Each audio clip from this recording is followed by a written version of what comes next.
আজকে অর্গাননের 131 থেকে 140টি সূত্রকে নিয়ে আলোচনা করছি। মহাত্মা হ্যানিম্যান তার 131 নম্বর সূত্রে বলেছেন যে অনেকদিন ধরে বারবার ওষুধের মাত্রাকে বাড়িয়ে পরীক্ষা করবার দোষ আছে। বারবার ওষুধ দেওয়ার ফলে আমরা জানতে পারি কি কি রোগ লক্ষণ সৃষ্টি করল, কিন্তু সেই সকল লক্ষণের ক্রম বিকাশ নির্ধারণে সমর্থ হই না। এছাড়া পূর্বের ওষুধের মাত্রা হতে একটি বা একাধিক লক্ষণ পরবর্তী মাত্রা দ্বারা রোগ সারাতে সাহায্য করে, অথবা রোগকে না সারিয়ে একটি বিপরীত অবস্থা সৃষ্টি করতে পারে। এইরূপ সৃষ্ট লক্ষণ সমূহ শরীর যন্ত্রের প্রতিক্রিয়া এবং ওষুধের গৌণক্রিয়া বা পর্যায়ক্রমিক ক্রিয়া। হ্যানিম্যান তার 132 নম্বর সূত্র বলেছেন যে যখন ওষুধের লক্ষণ সমূহ জানবার প্রয়োজন হয় না, যে লক্ষণ কখন আসছে এবং কতক্ষণ থাকছে, তখন অল্প করে ওষুধের মাত্রাকে দিনের পর দিন বাড়িয়ে দেওয়া যেতে পারে।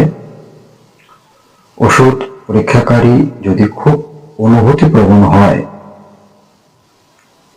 তখন ওষুধে মৃদুতম শক্তির ক্রিয়াও প্রকাশ করতে পারে।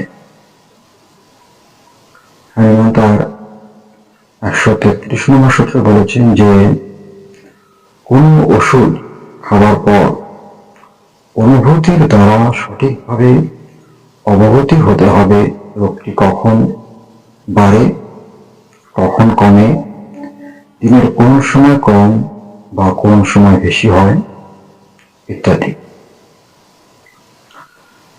হ্যানিম্যান তার 134 নম্বর সূত্রে বলেছেন যে সর্বপ্রকার বাহ্যিক প্রভাব, বিশেষ করে ওষুধ সমূহের নিজস্ব প্রকৃতি অনুসারে শরীরের মধ্যে এক প্রকার বিশেষ পরিবর্তন ঘটাতে পারে, কিন্তু প্রত্যেকটি ওষুধ একটি মানুষের উপর একবারের পরীক্ষায় সমস্ত লক্ষণ প্রকাশ করতে পারে না।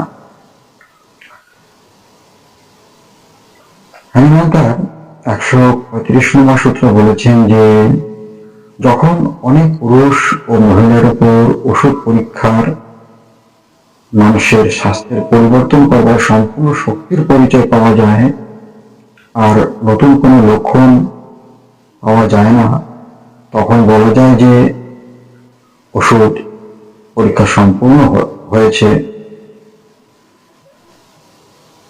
হ্যানিম্যান তার 136 নম্বর সূত্রে বলেছেন যে প্রত্যেকটি ওষুধ যে সকল লক্ষণ সৃষ্টি করে তা এক ব্যক্তির মধ্যে প্রকাশিত হয় না, ভিন্ন ভিন্ন অনেক ব্যক্তির মধ্যে প্রকাশিত হয়। তাই যে কোনো ব্যক্তির রুগ্ন অবস্থায় কোনো ওষুধের লক্ষণ প্রকাশ পেলে সেই ওষুধের অল্প মাত্রা প্রয়োগ করলে রোগটি দূর হয়ে যায়।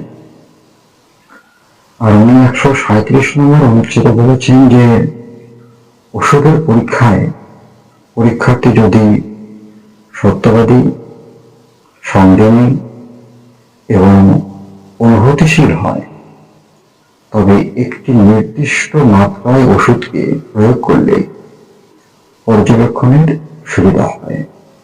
এর ফলে ওষুধের প্রাথমিক লক্ষণ সুস্পষ্টভাবে প্রকাশ হয়, কিন্তু ওষুধের অত্যন্ত বড় মাত্রা প্রয়োগ করলে ওষুধের প্রাথমিক ও গৌণ লক্ষণ একসঙ্গে মিশে যায় এবং প্রাথমিক লক্ষণ এমনভাবে প্রকাশ পায় যে কিছুই বুঝতে পারা যায় না। এর ফলে পরীক্ষাকারীর জীবন বিপন্ন হয়ে ওঠে। তিনি 138 নম্বর সূত্রে বলেছেন যে যদি 124 থেকে 127 সংখ্যক অনুচ্ছেদ অনুসারে পরীক্ষা করলে পরীক্ষাকারী যে সকল যন্ত্রণা এবং স্বাস্থ্যের পরিবর্তন অনুভব করে সেগুলিকে ওই ওষুধের লক্ষণ বলে ধরতে হবে। যদি দেখা যায় কোনো লক্ষণ পূর্বে অনুভব করেছিলেন তা আবার ওষুধ পরীক্ষার সময় দেখা দিয়েছে, তবে সেটাকে ওষুধ জনিত রোগ বলেই ধরতে হবে। তিনি 139 নম্বর সূত্রে বলেছেন যে চিকিৎসক পরীক্ষাকারীকে ওষুধ খাওয়ানোর পর তার অনুভূতি, যন্ত্রণা, স্বাস্থ্যের পরিবর্তন লিখে রাখবেন। যদি এই কাজ কয়েকদিন ধরে চলে তাহলে তিনি এরূপ করবেন। হ্যানিম্যান 140 নম্বর সূত্রে বলেছেন যে যদি পরীক্ষাকারী লিখতে না যান তাহলে তার শরীরে যে যে পরিবর্তন হচ্ছে তা চিকিৎসককে তৎক্ষণাৎ জানাবে, কোনো প্রকার কাল্পনিক কিছু বলবে না।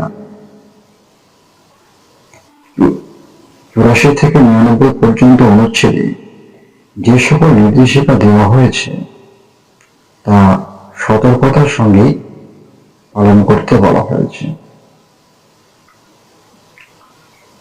ধন্যবাদ। এরপর 141 থেকে 150টি সূত্রকে নিয়ে আলোচনা করা হবে।